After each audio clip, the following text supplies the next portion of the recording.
Welcome to your news desk. I am here with Matthew Shoemaker, and we're here to talk about Doug Ford and the Notwithstanding clause and all of the drama that's kind of been unfolding in Toronto these last couple weeks. So the reason that I reached out to you was I saw your tweet, and it said, if #Notwithstanding clause legislation passes, the PC caucus is publicly accepting that they're trampling on the constitutional rights of Ontarians to grind the Premier's personal acts.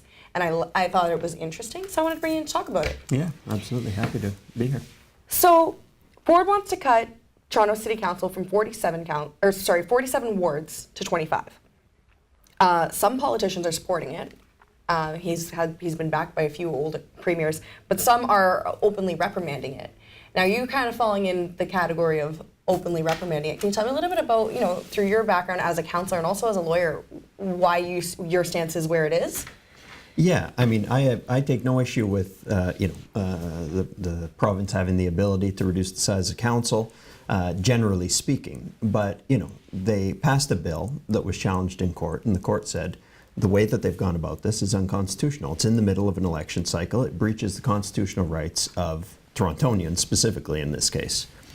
So what the Premier has gone and done is used a provision in the Constitution that is rarely used, never been used in Ontario history. It's been used in Alberta and Quebec, that says, it's called notwithstanding. Really what that means is, even though we're breaching the constitutional rights of Torontonians, we're going to pass this legislation. So it allows them to basically circumvent the court ruling that said that they couldn't do what they were doing because of this never used provision in the Constitution. So what they're saying is, yes, we're okay with suspending the constitutional rights of Torontonians to make sure that council gets reduced because Doug Ford thinks that they're bloated, when he could just as easily wait till after the election and pass this in a fair and consultative manner. But he's not interested in going about that.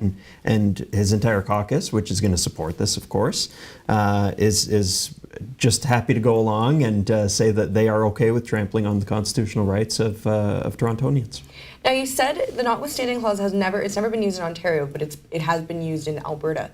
What are the cases where it would be when has it been used before and been accepted? Yeah, so Quebec used the Notwithstanding clause to protect French language services, to say that French, which is a human rights issue more than anything else. Yeah, but it is language protections are in the charter, so it's protected by the charter, and they really kind of are suppressing English language rights by promoting French language rights. So they've said that despite the fact that that's unconstitutional, notwithstanding the fact that it's unconstitutional in constitutional law terms, we're going to proceed with this French language bill that makes French basically discriminates against English English speaking and English writing in the province. But Quebec's got a unique set of circumstances in terms of their language.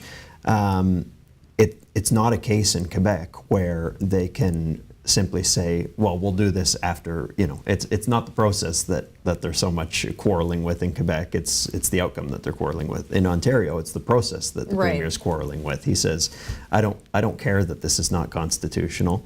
We're going to pass it. We're not going to wait till after the next election. We're going to do it right in the middle of this election and throw the whole system into a tailspin. And the city clerk in Toronto has said it's going to be nearly impossible to have a fair election at this point because it's thrown things, like you said, totally awry. And it changed the deadline for when people could even apply to be a councillor. So as a councillor, can you speak to what this means for the councillors in Toronto? Like, if something like that were to happen here, what would the implications be? Yeah, I mean, it's a disaster. So you've got councillors who would have, filed on May 1st was the first day you could file. They would have filed on May 1st, printed materials, fundraised. Right. Maybe someone was running for Ward 45. Well, suddenly Doug Ford passes this bill, backed by the PC caucus, and there is no more Ward 45. So that person has to redeclare in a new ward, print new materials, get new fundraising, and so it's twice the worth. They basically run 2 campaigns. And they've lost money. They've lost their essentially. money. They've lost their donors' money. It's he says it's to cut waste, but I think it's creating waste. And then there's also like the redrawing of the boundaries. I mean, that we've done that here in a lot of ways, and it is a timely process. It takes consultation. And one more thing I wanted to ask you or talk to you about. Ford retweeted something the other day from another politician, and it said he referred to the notwithstanding power on Twitter as not a check on the charter, but a check on the misinterpretation of the charter. Well, I think he's taken a serious issue with the fact that this judge is appointed, and he seems to think that is reduces the legitimacy of the decision. Because he's been elected and he's got however many million of votes that put him into power. Right. But when he was sworn into office, he said he wasn't just going to govern for the 2.5 million or 3 million people who voted for him in the June election. He was going to govern for all Ontarians. Right. Well, this is quite frankly an attempt to govern for a very, very narrow interest, and that is his own interest, because he has, as I said in my Twitter exchange, an axe to grind with Toronto City Council because he served there for 1 term. Right. So, I would say that he is misinterpreting the notwithstanding clause. Constitutional experts, I think, would agree that he's suspending the rights of Ontarians to deal with his own, personal and petty vendettas. So I would say he should go back to a law class to determine whether or not he's accurate on that, because I would question whether or not he is.